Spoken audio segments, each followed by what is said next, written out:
just going to do a quick visual inspection and walkthrough of all the fuel system on this Bluebird bus. What we're going to be checking for is things like leaks, abrasions on any of the lines, and holes and corrosion of the gas tank. I'm going to start off here with the filler cap. We have here, it's a brass, non-vented fuel cap here. It does have these four thermal expansion plugs, and they're designed to melt if the bus was to catch fire, and it'll keep the fuel from diesel fuel from exploding. All right, now we're gonna go under.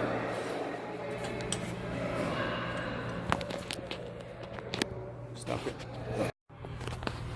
Okay, now we're under the bus, and what you're seeing here is the other side of the filler neck from the gas cap, and it travels under here, continues until this is the fuel tank right here.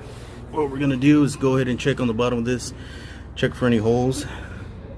There's the fuel drain plug, so there's no obvious leaks, holes, or anything. Okay, now we're looking at the top of the fuel tank, and what you're seeing here, this piece is the filler neck where it actually comes down into the top of the fuel tank there. And you can see the connections for the sending unit, and on this side you can actually see the return and the feed line for it that feeds flows to the fuel water separator. And we're gonna trace those fuel lines here. They ride on this side of the chassis over there, all the way back to the fuel separator. Okay, so here we are on the back side of the fuel tank now. This skinnier line here is the return, and this fatter one is the feed. And what we're gonna do, we're gonna check things like, you know, these anchor points.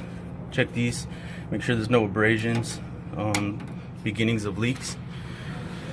And like I said, it just rides the side of the chassis here all the way back. We're just gonna go ahead and check all the anchor points, make sure there's no abrasions on them. Checking them, following them.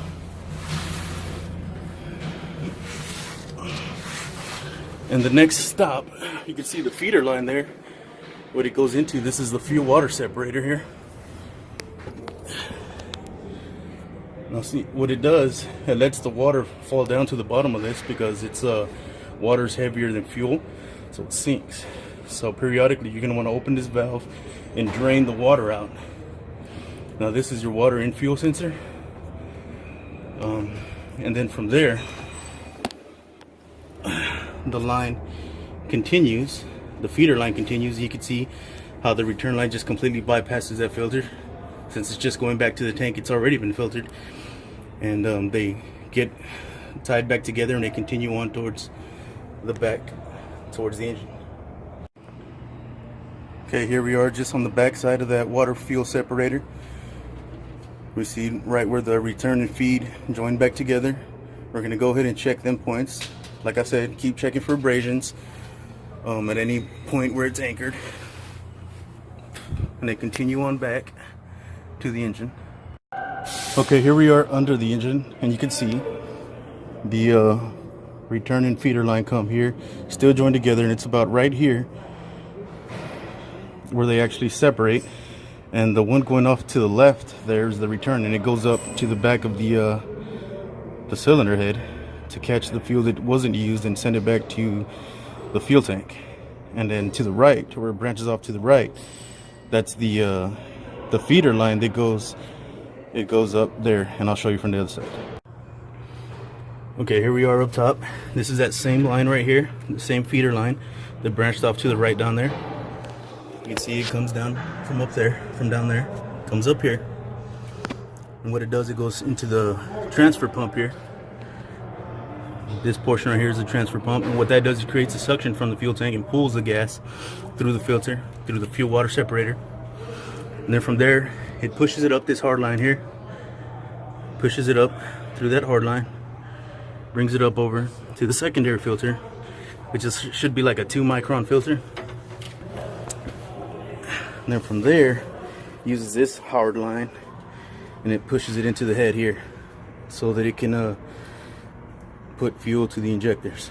And then whatever doesn't get used fuel wise, it comes out the back here through that line there. That's the return.